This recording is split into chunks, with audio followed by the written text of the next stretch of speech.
Michael Jackson being a businessman, a shrewd businessman, he knew about it, he heard about it, he bought that shit.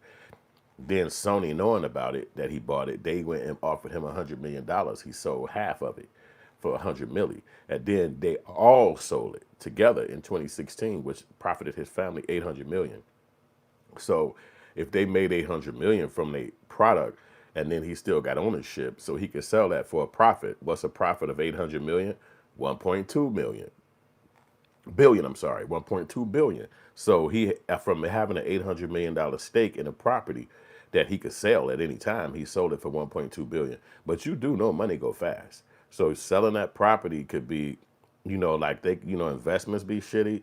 If you give up all of Michael Jackson's assets, then what about the family? What they gonna have in the future? But you gonna try to buy a bunch of KFCs and shit? You gonna buy a bunch of chicken wing sandwiches? Like what the fuck you gonna do to make money? That's like a generational wealth thing. Breakdown that happened with him and the Beatles and how he acquired their catalog. See what urban politicians saying. And Spencer Cornelia does a lot of deep dives on different aspects of business and all types of conversations on his YouTube channel. So I had a link in the description where you can watch that in full. That was just a short right there.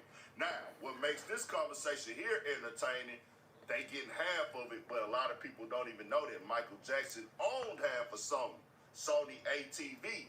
He had acquired so many catalogs. That's crazy. It had so much value, and he was ahead of the curve when it came to business. Why they got rid of that guy, man?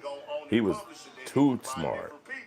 Even when he brought Beatles from having a conversation with Paul McCartney. So you know the story behind that. It's a story saying that Michael Jackson had a conversation with Paul McCartney.